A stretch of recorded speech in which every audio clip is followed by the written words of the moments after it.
Welcome to the Rim Break Rodeo. We hope this video helps. Start by gathering ingredients and utensils on a clean counter. Measure 2 cups of water into a medium saucepan and set it on medium-high heat. While the water heats, open the ramen packet and separate the seasoning. When the water reaches a rolling boil, gently add the dry ramen noodles.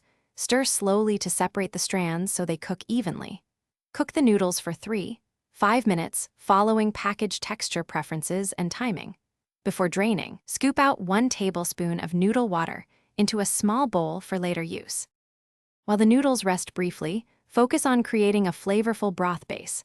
Pour 1 cup of hot water into a heat-proof bowl and stir in the powdered seasoning from the packet. For richer taste, add 1 teaspoon of soy sauce and 1 teaspoon of sesame oil and stir.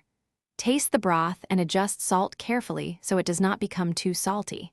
If the broth feels too strong, dilute it with the reserved noodle water, or add up to 2 teaspoons more hot water to reach balance. To assemble, place the drained noodles into a serving bowl and pour the seasoned broth over them. Arrange toppings carefully to enhance flavor and appearance for each serving. Add a soft-boiled egg cut in half, 2 tablespoons of sliced scallions, and 1 teaspoon of chili oil for heat. Include cooked vegetables or leftover protein, if available, to make the bowl heartier and balanced.